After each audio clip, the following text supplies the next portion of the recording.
स्वागत है आपका। और एक बड़ी खबर आ रही है, पुष्कर सिंह धामी के नाम पर मुहर लग गई है। इस वक्त की बड़ी खबर हम आपको बता रहे हैं, आधिकारिक पुष्टि हो गई है, पुष्कर सिंह धामी के नाम पर मुहर लग गई है। पुष्कर सिंह धामी जो हैं वो युवाओं में उनकी अच्छी पकड़ है और लगातार युवाओं को लेकर उन्होंने प्रदेश में लगातार संघर्ष किया, लगातार प्रदर्शन किए, रैलियां की और अब ये बड़ी खबर निकलकर सामने आ रही है, उत्तराखंड के नए मुख्यमंत्री का नाम तय हो गया है। पुष्कर सिंह धामी अब उत्तराखंड के नए मुख्यमंत्री होंगे। तो बड़ी खबर हम आपको बता रहे हैं, अहम खबर है। लगातार मुख्यमंत्री की दौड़ में ये नाम चल रहा था और अब इस पर मुहर लगती दिखाई दे रही है। बड़ी खबर हम आपको बता रहे हैं, मुहर लग चुकी है पुष्कर सिंह धामी के नाम पर। पुष्कर सिंह धामी उधम सिंह नगर जिले के खटीमा सीट का प्रतिनिधित्व कर रहे हैं और पुष्कर सिंह धामी लगातार दूसरी बार से विधायक हैं। बड़ी खबर हम आपको बता रहे हैं, महाराष्ट्र के राज्यपाल भगत सिंह कोश्यारी के करीबी माने जाते हैं पुष्कर सिंह धामी और उनको मुख्यमंत्री बनाया गया है।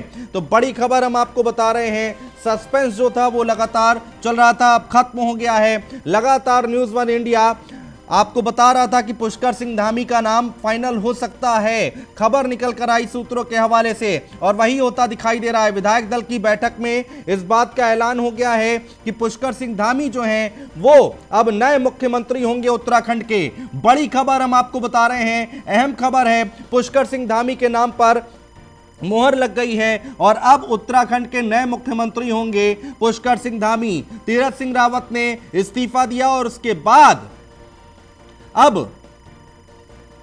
पुष्कर सिंह धामी का नाम सामने आया है। पुष्कर सिंह धामी जो हैं वो उत्तराखंड के नए मुख्यमंत्री होंगे। युवाओं में इनकी बेहतर पकड़ मानी जाती है। भगत सिंह कोश्यारी जो कि महाराष्ट्र के राज्यपाल हैं, उनके करीबी माने जाते हैं। पुष्कर सिंह धामी भाजयुमो के प्रदेश अध्यक्ष समेत पार्टी के अन्य पदों पर काम कर चुके हैं और उनकी पकड़ युवाओं में बेहतर मानी जाती है। आपको बता दें, बेरोजगारी के साथ साथ विकास के मुद्दे को लेकर वो हमेशा से प्रखर रहे हैं।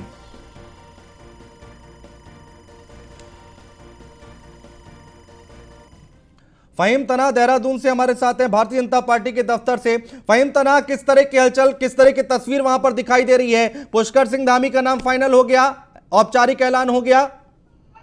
बिल्कुल, देखिए, बिल्कुल नाम घोषित हो गया है और हम आपको सीधे तस्वीरें दिखा रहे हैं। मैं आपकी बात के सवाल का जवाब देता जा रहा हूं और आपके हालात भी बता दूं कि यहाँ पुष्कर सिंह धामी के नारेबाजी, जिंदाबाद के नारे लग रहे हैं। वो काफी भीड़ है पार्टी कार्यकर्ताओं की और जो पुष्कर सिंह धामी के स्टाफ के समर्थक, क्योंकि वो विधायक भी हैं खटीमा से, लिहाजा उनके नाम का फाइनल घोषणा हो गई है, अंदर तय हो गया है। कुछ मिनट में अब अंदर मीडिया कर्मियों को बुलाया जाएगा, जिसमें ऑब्जर्वर के सामने निवर्तमान मुख्यमंत्री तीरथ सिंह रावत को घोषणा करेंगे। लेकिन अंदर फाइनल हो गया है, अंदर से नाम बाहर आ चुका है पुष्कर सिंह धामी का। पुष्कर सिंह धामी 11वें मुख्यमंत्री होंगे उत्तराखंड के। खटीमा से वो विधायक हैं और खटीमा से लगातार 3 बार के विधायक हैं। एनर्जेटिक है, 45-40 साल है और युवा चेहरा के तौर पर एक वो सर्वमान्य नेता के तौर पर उभरे हैं। इसमें ये इस बात का द्योतक है क्योंकि किसी विवाद में कभी पुष्कर सिंह धामी नहीं रहे। भगत सिंह कोश्यारी जब मुख्यमंत्री हुआ करते थे 2002 में, 2001 और 2 की जो सरकार रही, तो सबसे पहली सरकार थी 2000 से और 2002 की, उसमें 2 मुख्यमंत्री हुए, नित्यानंद स्वामी पहले, उसके बाद भगत सिंह कोश्यारी को बदला गया था। उस समय ओएसडी रहे हैं पुष्कर सिंह धामी और उसके बाद तो राजनीतिक तौर पर बेहद सक्रिय रहे, छात्र राजनीति से लेकर के और संघ के नजदीकी भी रहे, कई दायित्वों पर रहे हैं। बहरहाल एक युवा चेहरे के तौर पर एक बड़ी बात है, बड़ी जिम्मेदारी है और ये कहें कि उत्तराखंड का एक युवा मुख्यमंत्री है जो पहली बार एक रिकॉर्ड अगर टूटेगा 45 साल की आयु में किसी मुख्यमंत्री का नाम का, तो वो पुष्कर सिंह धामी का है। लिहाजा पुष्कर सिंह धामी कई मायनों में अहम माने कई फैक्टर के साथ, जिस तरीके से न्यूज़ वन इंडिया दर्शकों को काफी देर पहले भी ये फैक्टर पर बात की थी कि एक तो ये कुमाऊं मंडल से है और गढ़वाल और कुमाऊं मंडल का क्षेत्रीय जो संतुलन है वो बहुत जाता है।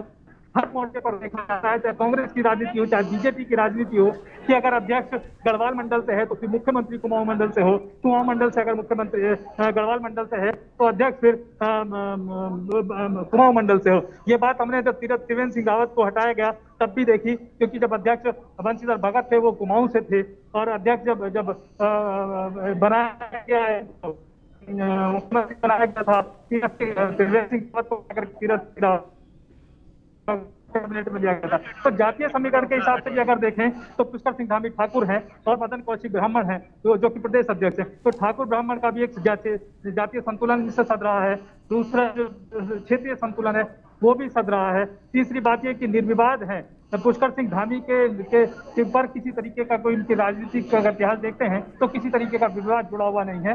तो कुमाऊं क्षेत्र से हैं वो रहने वाले, अगर देखें तो पिथौरागढ़ के डीडी हट क्षेत्र के वो रहने वाले हैं पारिवारिक तौर पर मूल रूप से, और वो खटीमा सीटों लगातार राजनीति और जो निवास में रहा है तो उनकी राजनीति वहां रही है। तो ये कई संतुलन उनके साथ बन रहे हैं। और दूसरी बात ये कि उनके साथ अगर हम युवा विधायकों की बात करें और कुछ सीनियर विधायकों की भी, तो वो उनके सपोर्ट में खड़े दिखते हैं। और अगर जब नाम जुड़ जाता है भगत सिंह कोश्यारी का तो फिर उनके बहुत उनको आदर्श मानने वाले, गुरु मानने वाले कई नेता उत्तराखंड में बीजेपी में हैं, और कई तो ऐसे भी कांग्रेस में हैं जो भगत सिंह कोश्यारी से उन्होंने राजनीति सीख करके फिर वो नेता बने हैं। तो इसलिए बड़ा कद है भगत सिंह कोश्यारी का, मुख्यमंत्री रहे वो उत्तराखंड के प्रदेश अध्यक्ष थे, तमाम सांसद रहे, और अब वो राज्यपाल हैं महाराष्ट्र के। ठीक है फहीम, आप रहिए हमारे साथ। ब्रजेश श्रीवास्तव मेरे वरिष्ठ सहयोगी मेरे साथ जुड़ रहे हैं, प्रीतम सिंह उनके साथ खड़े हुए हैं। बात करने की कोशिश कीजिए एक बार ब्रजेश।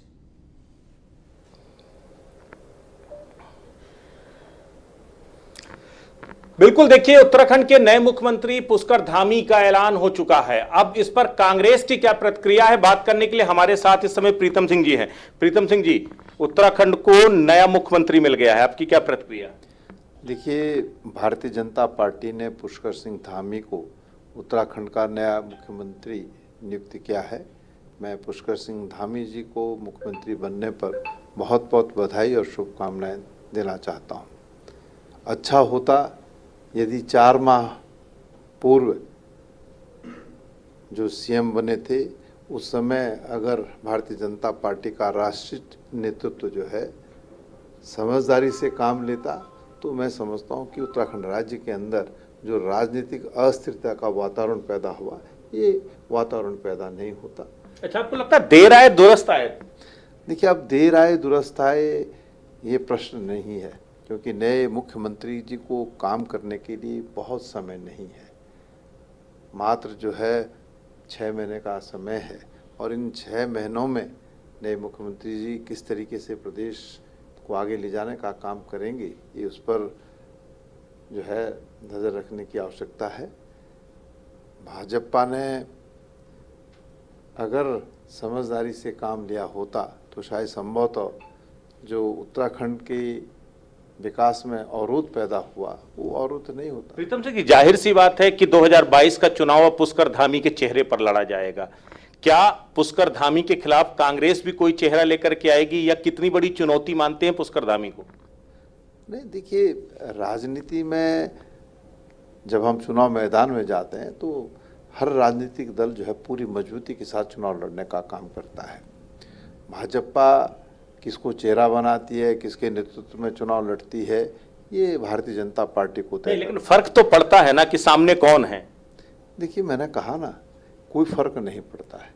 आज चेहरे की बात नहीं है, बल्कि जो 5 साल का भारतीय जनता पार्टी का कार्यकाल है, उन 5 वर्षों में उत्तराखंड को भाजपा या सरकार ने क्या दिया। 2017 के विधानसभा चुनाव में बड़े बड़े वादे किए गए थे, लेकिन उन वादों के विपरीत सरकार ने कार्य किया है। और अब देखते हैं कि 6 महीने में जो वादे किए थे वो पूरे होंगे या नहीं होंगे। तो विषय व्यक्ति का नहीं होता है, राजनीतिक दल का नहीं होता है, लेकिन जिस राजनीतिक दल द्वारा जो वादे किए जाते हैं उस वादे को पूरा किया गया। या देखिए, आप भी कहीं ना कहीं वही लाइन दोहरा रहे हैं जो बीजेपी के मंत्री कह रहे थे। अरविंद पांडे कल कह रहे थे चेहरा 1, 2 या 3 फर्क नहीं पड़ता, सवाल पार्टी की आइडियोलॉजी क्या है, पार्टी कैसे आगे बढ़ती ये मायने रखता। आप भी यही कह रहे हैं चेहरा कोई मायने नहीं रखता, यानी पार्टी तो बीजेपी की सरकार है, चाहे 1 मुख्यमंत्री हो या 3। नहीं, देखिए, मैंने कहा ना, अपने तरीके से चुनाव लड़ेगी। तो कांग्रेस पार्टी का पक्ष यहां पर जानना बहुत जरूरी था। हमारे वरिष्ठ सहयोगी उनसे बात कर रहे हैं और जानने की कोशिश कर रहे हैं कि अब कांग्रेस पार्टी की आगे आने वाले वक्त में रणनीति क्या होगी। अरविंद जी हमारे साथ जुड़ गए, हमारे मैनेजिंग एडिटर हैं। अरविंद जी, अब इस पूरी पिक्चर को कैसे देखा जाए? सस्पेंस जो बरकरार था वो अब खत्म क्या है, अब बात होगी आगे आने वाले वक्त की। चैलेंज है ये भारतीय जनता पार्टी के लिए, और जो सस्पेंस बरकरार था वो खत्म हो गया। विधायक दल ने ऐलान कर दिया कि पुष्कर सिंह धामी मुख्यमंत्री होंगे। लेकिन अब जो सबसे बड़ी चुनौती है कि आखिर भारतीय जनता पार्टी कैसे 2022 के विधानसभा चुनाव में जीत हासिल करेगी, यही असली लब्बो लुआब है। और पुष्कर सिंह धामी पर इतना बड़ा जो दांव लगाया गया है, उसके पीछे जो सबसे बड़ा कारण है वो है युवाओं में उनकी लोकप्रियता। मैं समझता हूं कि जो तीरथ सिंह रावत को लेकर सर्वेक्षण किया गया, वो सर्वेक्षण उनके पक्ष में नहीं थे, और यही कारण था कि पुष्कर सिंह धामी को लेके भारतीय जनता पार्टी ने इतना बड़ा दांव लगाया है। और मैं आपको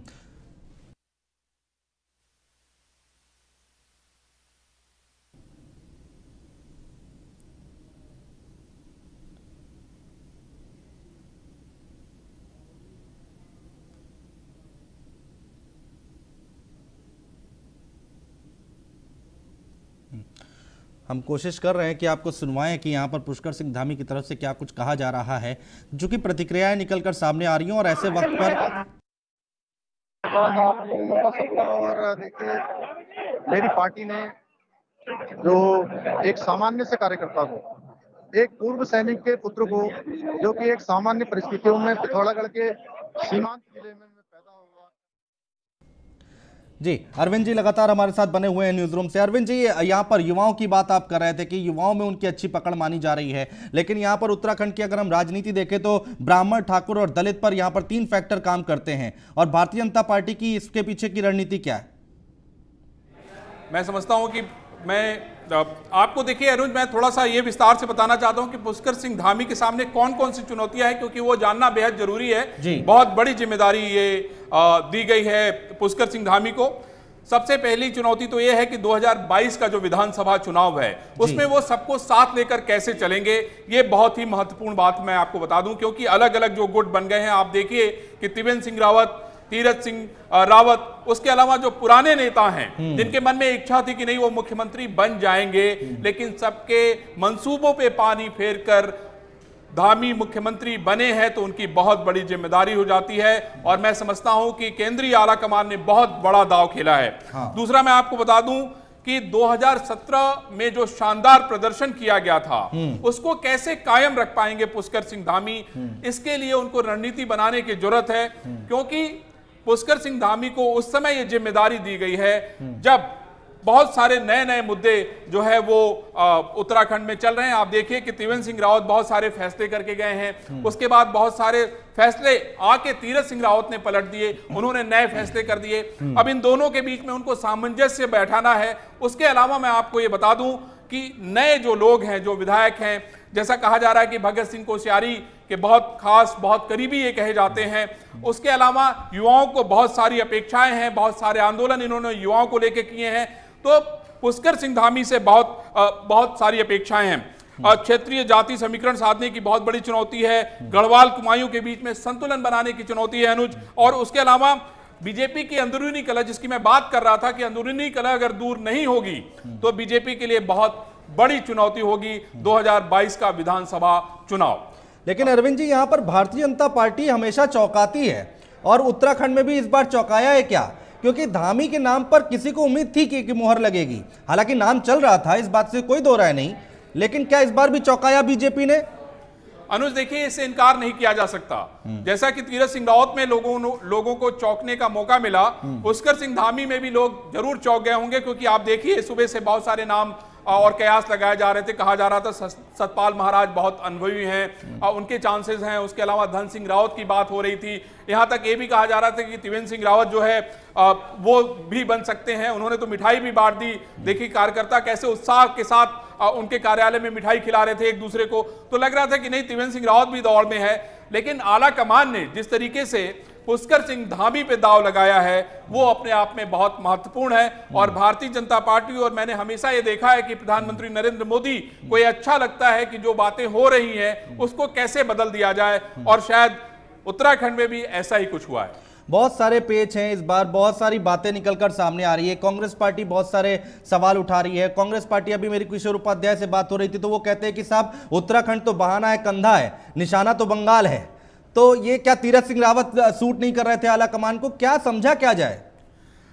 अनुज देखिए, ये फैसला कोई आसान फैसला नहीं है। जिस तरीके से तीरथ सिंह रावत को बुलाया गया, 2 बार राष्ट्रीय अध्यक्ष के साथ मुलाकात हुई, उसके बाद गृह मंत्री के साथ मुलाकात हुई, ये सब कुछ इतना आसान नहीं था, लेकिन इतनी तेजी के साथ ये सब कुछ हुआ।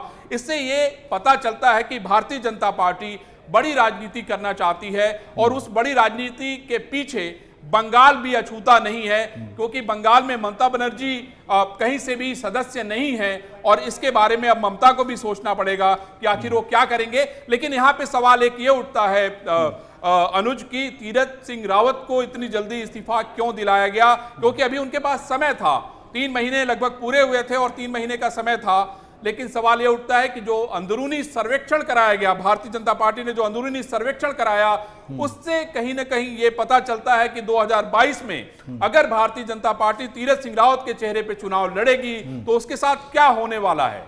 और पार्टी ने जरा सा भी बिना देर किए तुरंत निर्णय लिया। फटाक से आपने देखा कि पर्यवेक्षक को नियुक्त किया गया, कल पर्यवेक्षक बनाया गया, आज बैठक हो गई और आज मुख्यमंत्री का ऐलान हो गया। तो इससे यह पता चलता है कि भारतीय जनता पार्टी के इरादे स्पष्ट है।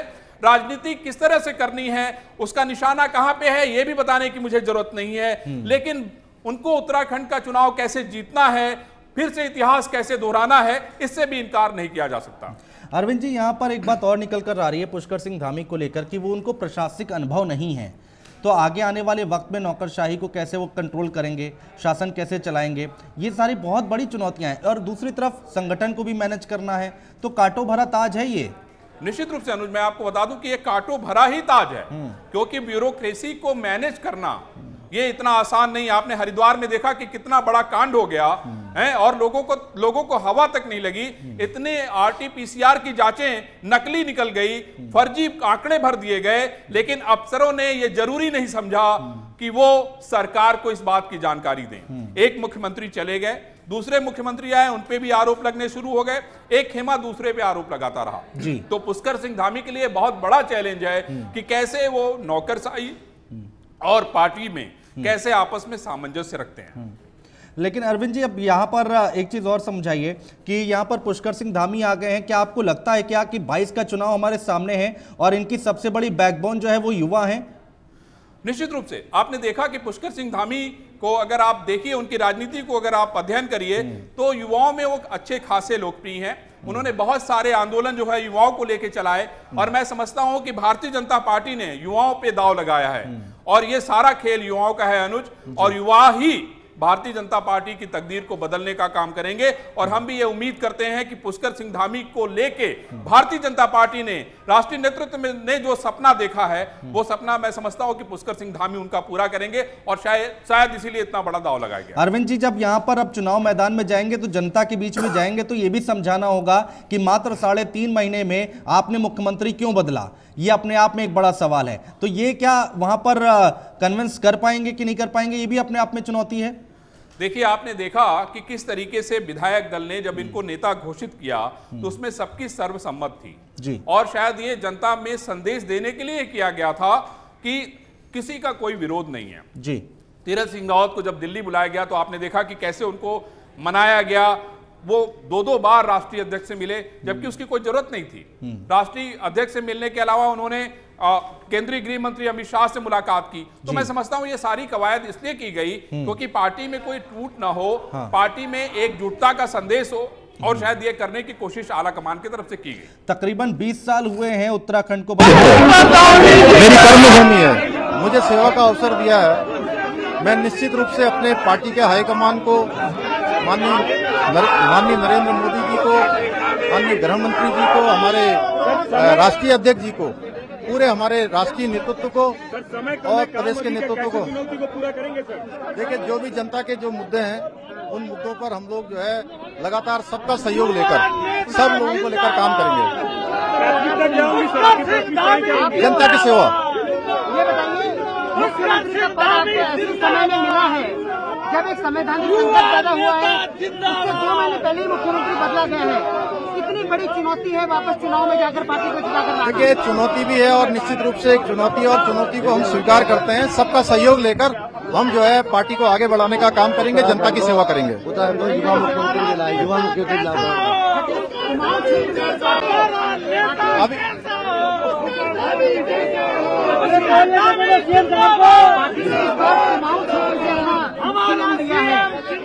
प्राथमिकता रहेंगे अगले 6 महीने में आपकी?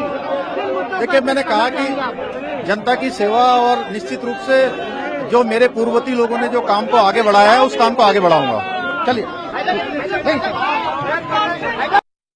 तो जनता की सेवा करेंगे और जो काम आगे किए गए हैं पिछले मुख्यमंत्रियों ने किए हैं उनको आगे बढ़ाएंगे।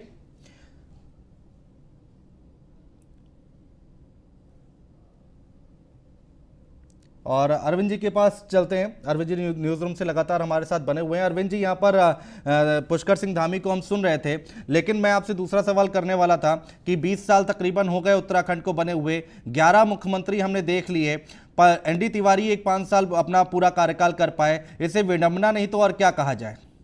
रूप से मुझे लगता है कि उत्तराखंड जो है राजनीति की प्रयोगशाला बन गया है। अगर मैं कहूं तो ये गलत नहीं होगा।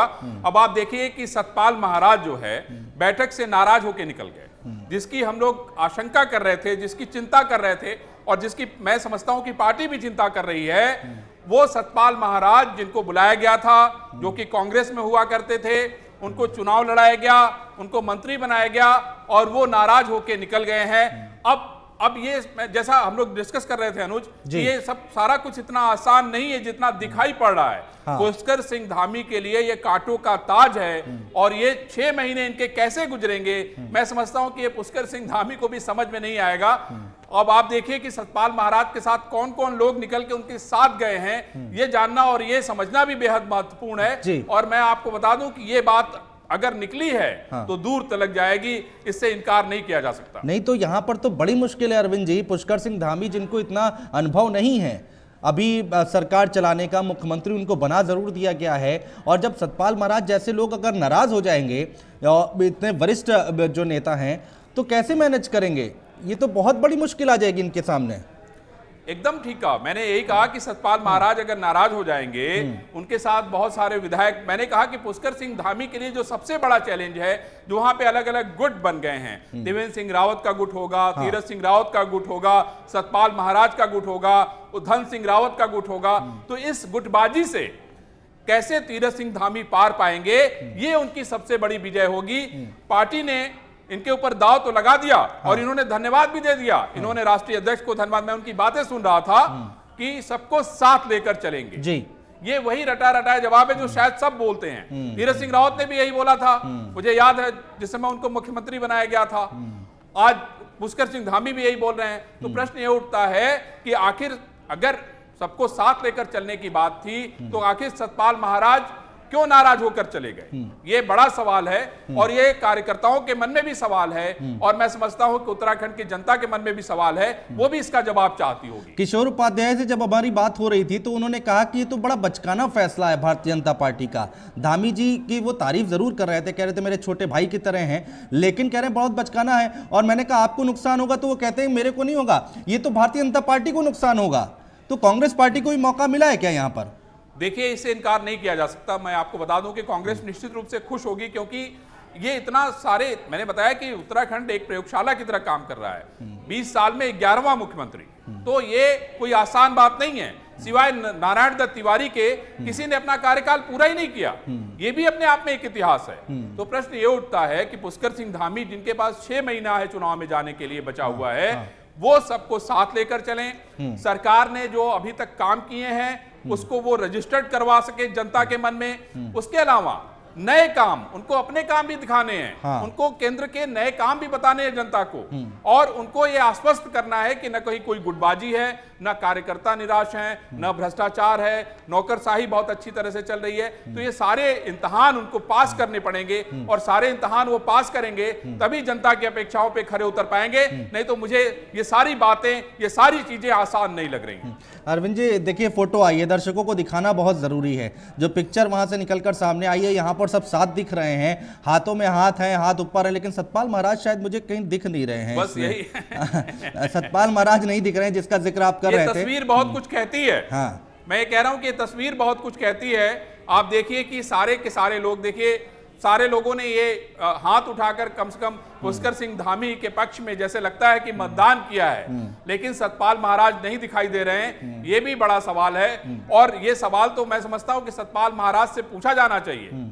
और एक बार हम कहेंगे कि एक बार जो है इनपुट फोन लगाए सतपाल महाराज को और नहीं बात हो पा रही है तो कम से कम हम बताएं कि नहीं, हमने कोशिश की सतपाल महाराज से बात करने की और सतपाल महाराज नहीं जुड़ पा रहे, क्योंकि इन तस्वीरों में भी सतपाल महाराज हमें कहीं नजर नहीं आ रहे और सतपाल महाराज तो निकल गए, लेकिन ऐसे पता नहीं कितने लोग होंगे जो अपने मन में गुस्सा लेकर बैठे होंगे। ये भी आगे आने वाले वक्त की चुनौती है। बहुत शुक्रिया अरविंद जी हमारे साथ जुड़ने के लिए, तमाम बातचीत करने के लिए, चर्चा करने के लिए। तो नया नाम सामने आ गया है, पुष्कर सिंह धामी अब उत्तराखंड के नए मुख्यमंत्री बन रहे हैं और देखना होगा कि आगे कैसे मैनेज करते हैं चीजों को, कैसे संभालते हैं। फिलहाल हमारे इस बुलेटिन में इतना ही। नमस्कार।